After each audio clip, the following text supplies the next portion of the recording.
The Grand Sothic Chamber was a structure built not for comfort, but for the expression of overwhelming temporal authority, its vaulted ceilings disappearing into a nebula of engineered starlight, a testament to the Krill Ascendancy's claim over 1,000 worlds and the void between them. Hierarch Kale, his carapace a dull, mottled obsidian that spoke of centuries of political inertia and hard-won diplomatic scars, stood at the apex of the central dais. The air itself was heavy with ionized zinc, and the collective, low-frequency hum of 1,000 processing units dedicated to the preservation of Krill dominance. Below him, the Sothic Council, a diverse gathering of prime representatives from the core systems and the frontier marches, stirred with an unnerving, contained agitation, their multifaceted eyes reflecting the chilling projection that dominated the chamber's central holotank. A pale blue sphere, insignificant in the scale of the galactic map surrounding it, yet now the absolute focus of the Ascendancy's existential anxiety. This was Sol 3, Terra, the homeworld of the species designated by the Xenolinguists as humanity. "The data packet received is non-standard," began Adept Sestra, her voice a precise, crystalline chime that cut through the room's ambient tension. Sestra represented the scholastic bloc, the collective mind of the Ascendancy that dealt in pattern recognition and predictive modeling, and her pronouncements were rarely subject to emotional bias, which only amplified the gravity of her current uncertainty. Our initial low-power probe, a purely observational instrument, transmitted a query based on standard galactic protocol, a mathematical primer, a chemical composition signature, and a frequency alignment table. The response we received, designated the Terran retort, was not merely an acknowledgement or a reciprocal data dump. It was structurally a repudiation of the query's premise. The signal was layered, encoded not with basic theorems, but with a multidimensional proof of a physical constant we have only theorized, a localized manipulation of the chronometric field, presented as a casual footnote to their own biological and social history. They answered our question about "Are you there?" with a technical demonstration of "We are here, and the physics you used to ask is incomplete." A low, resonant murmur, a sound like chitin rubbing against polished quartz, swept through the council ranks, a mixture of outrage and profound, instinctive fear. Ambassador Vilos, the prime representative of the military and security synods, and Kale's most vocal internal rival, ascended the lower tier of the dais, his powerful limbs articulated with a deliberate, slow menace, the sound of his heavy footfalls echoing the Ascendancy's historic impatience with uncertainty. Adept Sestra frames this as an academic puzzle, Vilos stated, his vocalization a deep, grating rumble that seemed to vibrate the very metal floor. "I see only an unprovoked escalation." The Terrans responded to a handshake with a challenge. They did not merely state that our physics is incomplete. They demonstrated their capacity to redefine the interaction space, effectively declaring the Sol system to be outside the jurisdiction of known Ascendancy parameters. This is not curiosity. It is a declaration of sovereign technical superiority over our probe's capabilities. This is the first echo of what their history, decoded via the secondary, chaotic layers of their signal, calls fury. We must address this before that fury manifests into a coherent force capable of breaching the stability perimeter. Prudence dictates preemptive containment, a comprehensive, non-negotiable quarantine of the Sol sector, with the option for sterilization if the quarantine is breached by any outward-bound vessel. Vilos paused, his multifaceted eyes locked directly on the hierarch, the challenge a political gauntlet laid across the chamber floor. Hierarch Kale remained silent for a long cycle, his ancient systems processing not merely the data, but the political undercurrents that flowed beneath Vilos's proposal. The Krill Ascendancy had always operated under the doctrine of stabilizing primacy. Any nascent civilization capable of challenging the established order must be either swiftly integrated under Krill governance or isolated until its inherent volatility dissipated. This human species, however, defied the standard predictive models. Their signal was a paradox, a deep, ethical reflection on the cost of conflict embedded alongside the blueprints for devices that seemed to violate causality itself.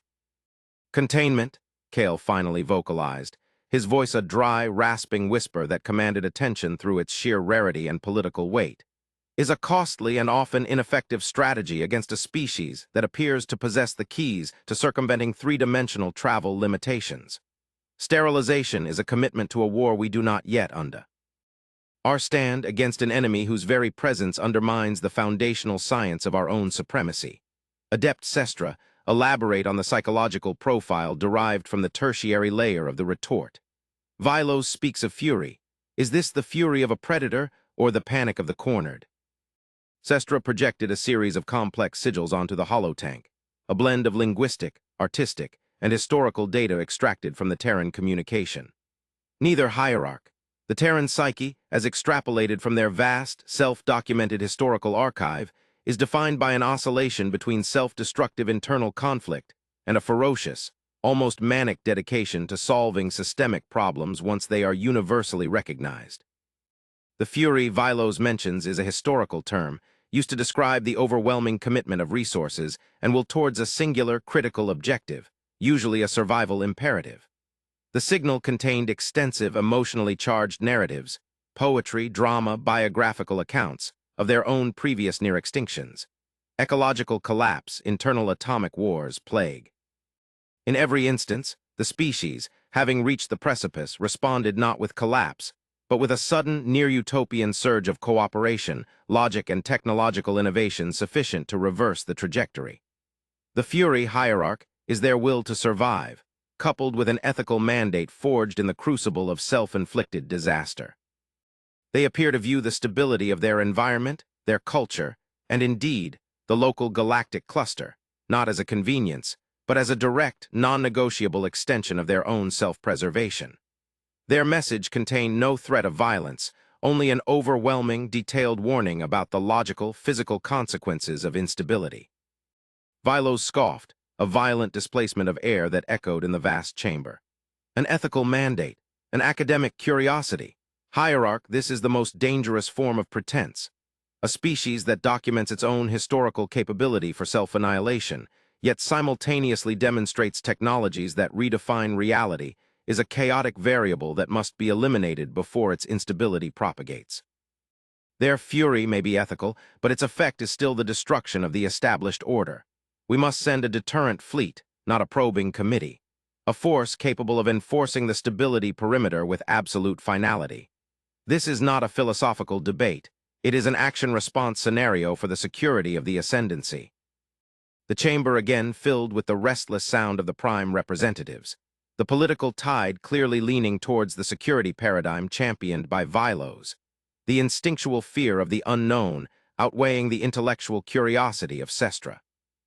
Kale slowly rotated on the dais, his gaze sweeping over the assembled powers of the Krill ascendancy, feeling the weight of the ascendancy's history, a history built on the corpses of species that were nearly a threat.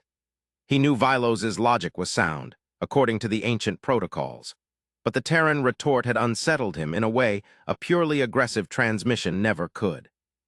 The sheer, overwhelming complexity of the communication suggested a civilization that had moved past the petty tribalisms of conventional warfare and into a domain of consequence and systems thinking that dwarfed the ascendancy's own pragmatic, self-serving diplomacy. We will not initiate a military solution based on extrapolated fear, Kale decreed, his voice cutting through the rising tide of Vilos's support. That is the error of a reactive species, not the calculated judgment of a dominant power. We will maintain the quarantine boundary, but we will dispatch a diplomatic exploration mission. Designated Pax Seeker I. This mission will be commanded by a security detail sufficient to neutralize immediate tactical threats, but its primary directive will be engagement. We will send a vessel capable of receiving and processing the full breadth of the Terran communication, the science, the art, and the history. Ambassador Vilos, you will select the escort element. Adept Sestra, you will ensure the mission crew is equipped with the most advanced xenolinguistics and philosophical interpretation engines. We will meet their layered complexity with layered understanding. Only after a direct, unfiltered assessment of their intent will the ascendancy decide on the ultimate posture. To rush to judgment is to concede the advantage to the unknown. The tension in the chamber did not dissipate, but it coalesced, focusing all the collective anxiety onto the single, desperate diplomatic gamble of the Pax Seeker. The clock of galactic history had just reset, and the Krill ascendancy was, for the first time in millennia, holding its breath. The void surrounding the Sol system was not the dead, sterile darkness the Krill expected. As the Pax Seeker I, a heavily armored diplomatic sea. Roozer, flanked by two long-range military escorts, approached the established theoretical quarantine perimeter. The sensor arrays began to transmit data that caused a profound, unsettling silence to fall over the bridge crew. The space was permeated not with conventional Krill standard perimeter defense technology, mines, localized temporal disruptions, or hyperkinetic orbital platforms, but with something far more intricate and unsettling. The entire outer layer of the Sol system was saturated with a low-frequency, perfectly coherent energy field, so subtle it was only detectable when the ship's own field harmonics interacted with it. The field was not weaponized. It was a vast, layered matrix of sensory and computational nodes, silently absorbing, analyzing, and likely categorizing every single energetic and informational output of the Krill vessels. It was a digital sea that demanded absolute transparency, and the Krill ships, designed for stealth and aggressive projection, felt profoundly, philosophically exposed. Commander Jar, the senior security officer aboard the Pax-Seeker I, stared at the spectral analysis reports with a frustration that bordered on professional existential crisis. His training mandated that the detection of a perimeter defense must immediately trigger countermeasures and a tactical readiness protocol. But this was not a defense. It was an omnipresence. It registers zero potential for kinetic or thermal discharge, Jar reported, his voice a tight, low rasp. But the sheer complexity of the data absorption suggests a computational capability that defies our understanding of localized processing. It is not designed to harm us. It is designed to know us. It is the perfect, non-aggressive assertion of sovereign space. Enter, but know that every breath you take will be logged. Adept Sestra, who had insisted on being present aboard the diplomatic vessel, sat calmly at her console, reviewing the continuous passive data stream from the Terran network. Her initial fear had been replaced by a deep intellectual awe. "It matches the tone of the retort, Commander," she observed, her crystalline voice echoing faintly in the silence of the bridge. "The Terrans have implemented a defense that is a logical extension of their ethical mandate. Why expend resources on destructive force when an exhaustive, analytical understanding of the threat provides a superior, non-escalatory solution? They are not threatening to destroy us. They are threatening to understand us, entirely and immediately. And that, for a species that relies on strategic deception and veiled threats, is arguably a more profound threat to our security paradigm." The moment the Pax-Seeker I crossed the invisible, analytical threshold, a new, distinct communication channel opened, overriding the Krill's encrypted diplomatic frequencies. The Terran message was devoid of fanfare, stripped of the political posturing and symbolic aggression the Krill expected.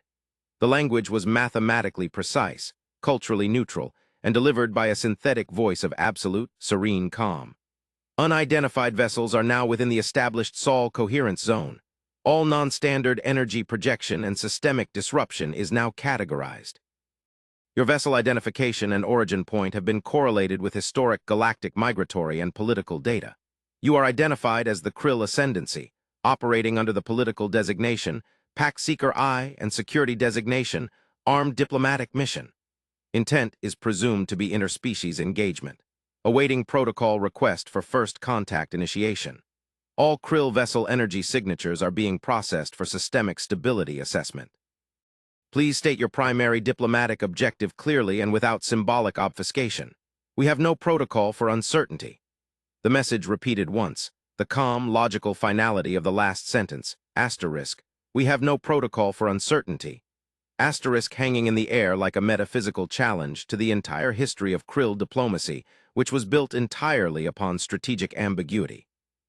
Commander Jar was momentarily paralyzed, the sheer, unrelenting logic of the response bypassing his tactical training. "They knew our mission designation," he whispered, "before we even initiated broadcast." Sestra took the initiative, a profound sense of cultural responsibility descending upon her. She engaged the diplomatic channel, her hands moving with practiced speed across the console. "This is Adept Sestra of the Krill Ascendancy. We acknowledge the parameters of the Sol coherence zone. Our primary diplomatic objective is the establishment of a stable interaction treaty and the reciprocal exchange of foundational technological and cultural data to establish a non-hostile coexistence with the species-designated humanity. We request permission to approach a designated orbital meeting station for the physical presentation of our diplomatic mission." The ray, Reply was instantaneous, almost too fast to be physically transmitted across the distance. Primary objective categorized as non-hostile stable coexistence. Objective is logically congruent with Terran core security mandate. Coordinates for diplomatic platform Unity 7 have been transmitted. Proceed on the designated vector. Your transit trajectory will be maintained by the coherence zone's gravitational and temporal stabilizing fields. Deviation from the established vector will be categorized as a systemic anomaly and will trigger automatic, non-destructive containment protocols. Welcome to Sol System. A representative will meet you at the platform. As the Pack Seeker I began its long, carefully monitored journey towards the rendezvous point, Jar finally found his voice again, though it was now laced with a mixture of professional awe and intellectual bewilderment. Adept, they did not debate our intent. They merely checked it against their own internal logic and accepted the outcome. There were no veiled warnings, no demands for tactical compliance beyond the simple adherence to the flight path. What manner of diplomacy is this? Sestra looked out into the vast, silent field of the coherence zone, which now gently guided their vessel with a power that felt less like force and more like the inevitable conclusion of a perfect equation. They are a species that dealt with their own chaos internally, Commander. They have emerged with a logic that is absolute, devoid of the emotional posturing that defines our own history of interspecies engagement. Their fury is not a weapon of destruction. It is the unwavering application of their post-crisis ethics. They are not asking us to be peaceful. They are demanding that we be rational. And against that demand, our entire history of political manipulation and strategic ambiguity is suddenly rendered obsolete. The closer they drew to the orbital platform, the more apparent the depth of the Terran commitment to their unique form of ethical power became. The platform itself, Unity 7, was not a military station or a heavily fortified bunker. It was a vast, elegant orbital park, a structure dedicated to environmental and ecological stability, constructed with a self-sustaining biosphere that seemed entirely unnecessary for a military meet-and-greet. It was a conscious, physical statement. We build life, not weapons, and our power is in the preservation of complex systems. Representative Eva Rostova of the Unified Human Diplomatic Corps stood within the central arboretum of Platform Unity 7, a space designed to mimic the atmospheric and gravity conditions of a pristine Terran high-altitude forest. She was tall, impeccably tailored in a simple, deep blue uniform that projected competence without aggression, and her posture was one of relaxed, absolute command. She was flanked by only two figures, a security specialist whose movements were so subtle they were almost invisible, and a xenolinguist monitoring the Krill's internal communications. She had read the comprehensive analysis of the Krill ascendancy, a species driven by a deep, logical fear of chaotic instability, masking their own internal political fragility with an outward projection of overwhelming, aggressive certainty. Their history was a cycle of preemptive strikes justified by probabilistic modeling. She understood that the key to this encounter was not to defeat their fear, but to render it logically irrelevant. The Krill diplomatic party that disembarked from the Pack Seeker I was visibly disoriented. Commander Jar, stiff with anxiety and prepared for a confrontation, led the contingent, flanked by a security detail still searching for the non-existent tactical threats, and Adept Sestra, who viewed the Arboretum with a mixture of professional fascination and cultural shock. They expected a sterile, armored conference room. They received a carefully maintained ecosystem. Jar's gaze darted constantly, searching for the hidden force projection that must surely be surrounding the representative. Eva Rostova simply inclined her head, a gesture of respect that was entirely non-threatening. "Welcome, representatives of the Krill Ascendancy," she stated, her voice calm, possessing a timbre of perfect, unhurried articulation. "I am Representative Rostova. We appreciate your adherence to the established vectors and protocols. Let us forego the customary preliminary exchange of symbolic gifts or ritualized posturing. We have processed the full historical and political data packet transmitted by your vessel. We understand your concerns regarding the inherent instability of a previously uncatalogued, technologically dynamic species. Let us address the foundational issue immediately. The concept of fury you have misinterpreted from our historical data." Commander Jar, thrown off by the directness, stumbled over his pre-prepared diplomatic rhetoric. "Representative Rostova, the Krill Ascendancy. As primary mandate is the maintenance of galactic stability. Your species, demonstrated technological capacity, coupled with the internal historical record of self-destructive tendencies, the atomic exchanges, the ecological crises, suggests a high probability of future unpredictable vector shifts that may compromise the established order. Our actions are rooted in logical precaution. Rostova's gaze remained steady, reflecting the gentle green of the arboretum. Logical precaution is a concept we deeply respect, Commander. Our own evolution beyond the precipice was predicated on the adoption of absolute systemic logic. However, your logic is based on a flawed premise, that our historical instability is an ongoing condition rather than a solved problem. The fury you fear is not a surge of destructive aggression. It is the relentless, systemic pursuit of optimal solutions once the cost of suboptimal action is fully quantified. We had to face the consequence of total internal collapse.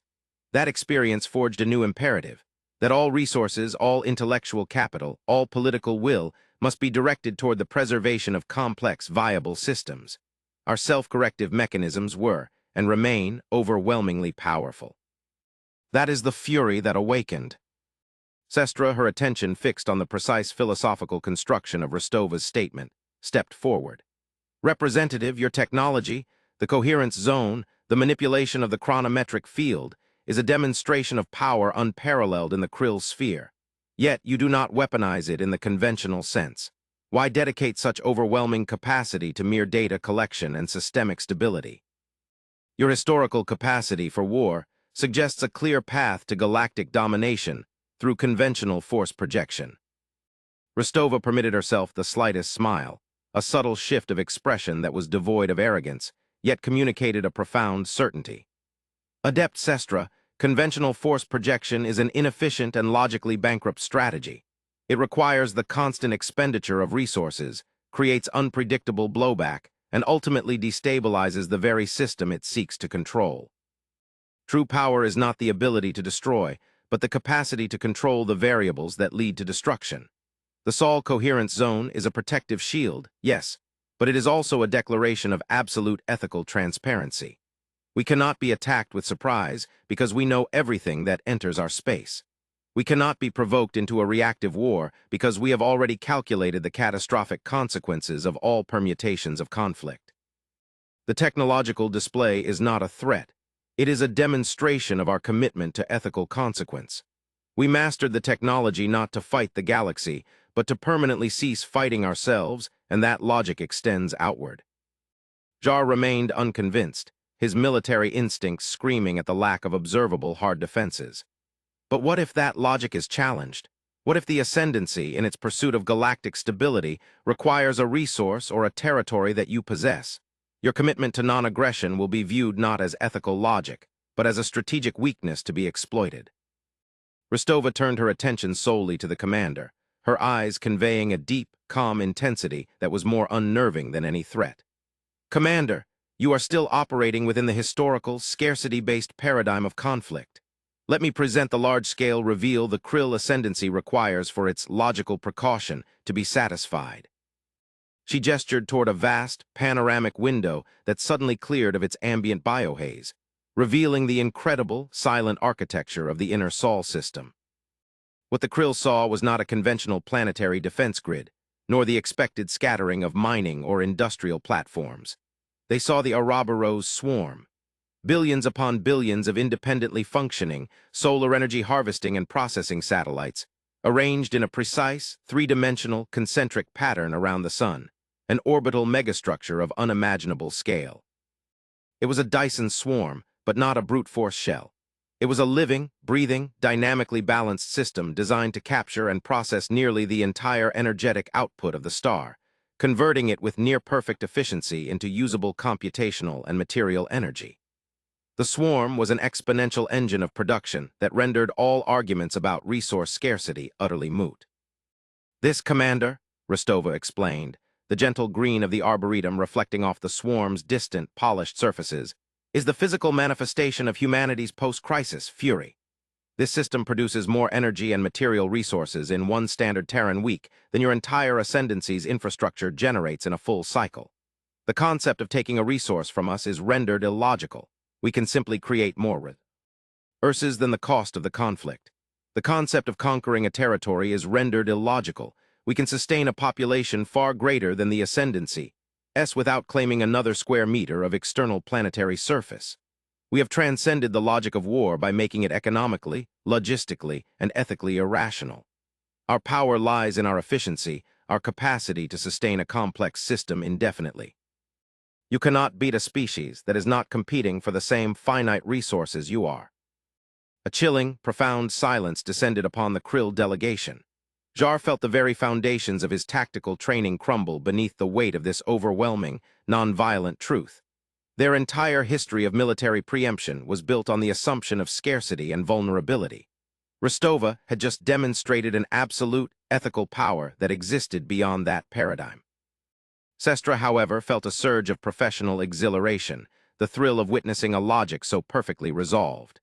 The fury, then, is not the capacity to wage war, she mused aloud, her voice barely a whisper, but the relentless will to render it obsolete. You achieved this stability, by facing your own end. Yes, Adept, Rostova confirmed, her gaze sweeping over the Krill delegation, communicating not a challenge, but a profound invitation. We discovered that the only thing more fearsome than the capacity for self-destruction is the absolute, logical dedication to self-preservation at a systemic level. That realization, that turning point, was our great awakening, and it is the logic we must now extend to the wider galaxy. The debate in the Sothic chamber, weeks later, was no longer a matter of containment versus elimination, but a slow, agonizing process of political and ideological realignment. Hierarch Kale listened to the holographic playback of the full, unedited dialogue between Representative Rostova and the Krill delegation. The sheer, calm professionalism of the human argument, set against the staggering, silent backdrop of the Ouroboros swarm, had an effect that 1,000 hostile starfleets could never have achieved. The political tide had not merely turned against Vilos. The premises of Vilos's position had been dissolved by an overwhelming display of economic and ethical reality. The Terran position is not a threat of war, but a demand for coexistence based on a superior logic of sustainability, Kale stated, his voice now imbued with a renewed, calculated certainty. Vilos and his cohort argued for the doctrine of stabilizing primacy, that all nascent, chaotic species must be contained or destroyed. But the Terrans have demonstrated that they are not chaotic. They are an emergent power that has solved the very equations of chaos that plague us. Their ethical commitment is a self-imposed, absolute law, backed by a material reality that makes their defiance of our authority economically trivial. To attack them is to declare war on the principle of efficiency itself, a conflict we are guaranteed to lose through resource disparity alone. Ambassador Vilos, his once formidable political position now dangerously exposed, attempted one final, desperate defense. Hierarch, logic, and efficiency are temporary states. The data also revealed the Terrans' underlying emotional volatility, their deep historical capacity for irrational action. We cannot trust their current calm. Their fury, however restrained, is a coiled spring. We must insist on ironclad treaties backed by verifiable security concessions. Kale fixed the ambassador with a gaze of ancient, weary resolve. Vilos, your fear is the fear of a species that believes in the finite nature of power. Rostova presented us with a treaty draft that is not based on concession or fear, but on mutual system security. The proposed Mutual Stability Protocol demands that both the Ascendancy and humanity commit to a verifiable, open-source audit of all system destabilizing technologies, including the internal political mechanisms that lead to systemic collapse. It is a demand for absolute political and technological transparency, a demand to share the burden of maintaining the galactic order through mutual, verifiable rationality. They are not asking for a truce. They are demanding a mature partnership based on the non-negotiable logic of survival. Adept Sestra, now fully vindicated by the mission's findings, addressed the Council with a tone of quiet triumph. Hierarch, the Terran philosophy is the ultimate conclusion of our own historical mandate. We sought stability through external control. They achieved it through internal, absolute self-control. The sharing of knowledge, particularly the Ouroboros swarm's efficiency matrices, would allow the Ascendancy to alleviate its own internal resource pressures, which are the root cause of our current political instability and our need for preemptive external conflict. The fury of humanity is engine we need to rebuild our own decaying foundations. We must accept the alliance, not as a concession, but as a strategic necessity for the Ascendancy's long-term survival. The debate stretched for cycles, an intense, philosophical and political bloodletting that redefined the Krill Ascendancy's understanding of power. But the evidence was insurmountable. The Ouroboros swarm was a constant, silent projection of ethical, logistical, and material superiority. Eventually, the motion passed with an overwhelming majority. The Krill Ascendancy, for the first time in its history, formally ratified a treaty with an emergent species, a treaty that recognized the Terran logic as the new benchmark for galactic stability. The alliance was forged not in shared history, but in a shared, absolute dedication to the elimination of systemic risk. The alliance was formalized on Platform Unity 7, a place that quickly became the true, non-militarized axis of the new Krill-human engagement. For 2 standard cycles, the Krill pored over the data provided by the Terrans. They studied the efficiency of the Ouroboros swarm, the deep logic ethics systems that guided Terran planetary management, and the terrifyingly calm, absolute self-control that defined their political processes. Commander Jar, now a liaison officer, spent his days learning not how to fight the humans, but how to think like them, a humbling and professionally transformative experience. Eva Rostova and Hierarch Kale conducted their negotiations with a profound, quiet gravity, building a framework for galactic engagement that prioritized the stable, predictable allocation of resources and the verifiable non-proliferation of destabilizing technologies. Kale saw in Rostova a reflection of the cold, absolute logic he had always strived for, but coupled with a fierce, almost spiritual dedication to the preservation of life in all its complex forms, the true essence of the fury that had awakened in them.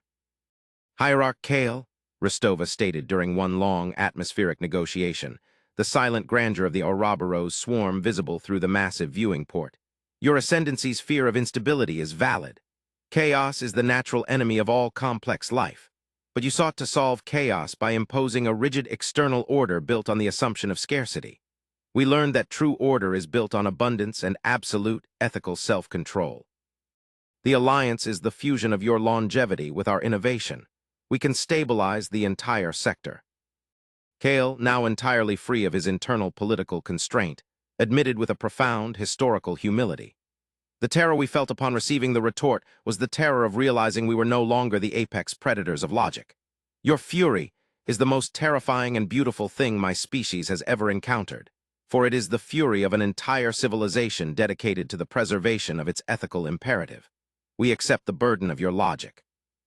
It was during the final review of the Core Alliance Charter, the Protocol of Verifiable Galactic Stability, that the entire reality of the Sol Coherence Zone, and indeed the Ascendancy's own primary sensor grid, was utterly, silently eclipsed.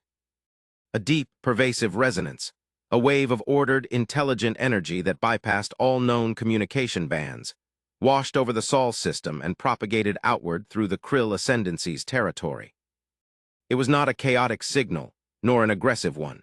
It was a cosmic clarity, a focused burst of structured information so fundamentally complex that it registered not as a broadcast, but as a sudden, impossible understanding within the minds of the processing entities that guided both the Krill and Terran systems. In the Arboretum, the lights flickered and then stabilized, recalibrating to an unfamiliar high-frequency spectrum. The Ouroboros swarm, a silent engine of efficiency, had detected the signal not as external interference, but as a communication embedded within the residual energy of the universe itself, an ancient echo that had been dormant for millennia. The Coherence Zone is not reporting an external threat, Representative Rostova, reported a frantic Jar from the communications console, his voice shaking with a sense of awe that superseded even his initial terror. It is reporting an impossibility. The signal is being generated by a source that predates the formation of our local cluster. It is not being broadcast across space. It is being transmitted through the fundamental distortion in spacetime itself. The swarm is interpreting it, but it cannot find a logical source point. Rostova's calm was absolute. She slowly walked to the viewing port, watching the stars beyond the silent megastructure. Adept Sestra, what is the core content of the impossible signal? Sestra, her crystalline voice now imbued with a tone of profound historical shock, answered, "It is a message, a warning. It is not about a milli." Terry Threat, Representative.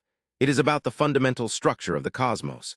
The signal contains overwhelming, verifiable evidence of a slow, entropic decay, a systemic flaw in the gravitational and dark energy equilibrium of the central galactic core. It details an ancient, colossal project undertaken by a civilization that perished in the deep past, a project to construct a massive, counterentropic barrier to stabilize the core. They failed, and the signal is their final legacy, a complex, layered datadump containing the full blueprints of their attempt, and a final, simple warning. The inevitable decay of the central system will, over the course of the next few million cycles, lead to the slow, complete collapse of all viable systems in the local sector, including ours. The revelation hung in the air, a cosmic indictment that dwarfed the political squabbles and technological anxieties of the previous millennia. The external threat Vilos feared was not a hostile fleet, but the very slow, cold, logical conclusion of a system that had not been designed for eternity. The real instability was the cosmos itself. Rostova turned to Kale, her gaze conveying the true, profound meaning of the entire engagement. Hierarch, your species' fear of chaos was prescient but misdirected. The true threat was never humanity. It was the ultimate, inescapable logic of the physical universe. This is the new frontier. This is the crisis that defines our existence. Kale, his ancient eyes reflecting the distant, silent light of the Ouroboros swarm, slowly nodded, his voice filled with a profound, chilling realization. The ancient species failed because they were alone and because their resources were finite. Their logic was insufficient. They did not possess the fury that awakened in humanity. They did not achieve the logic of absolute sustainability that you have demonstrated. Rostova's voice was barely a whisper, yet it carried the weight of the entire human experience. The historical fury that awoke in us was born of the absolute refusal to accept the inevitability of our own self-destruction. That same capacity for relentless, logical problem-solving, that absolute dedication to systemic preservation, must now be scaled to the galactic core. The blueprints of the ancient, failed project are contained within the data. Their failure was their inability to generate the sheer, overwhelming, sustainable energy and computational capacity required to execute the counterentropic construction. But we possess the Ouroboros swarm. We have solved the energy equation.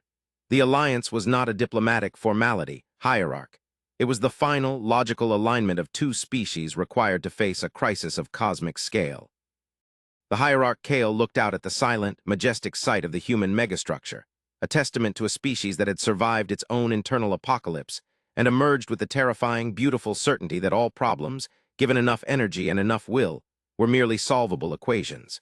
The true, terrifying power of humanity was not their weapons, but their refusal to lose. The terror that had begun in the Sothic chamber had now transformed into the only hope for the future.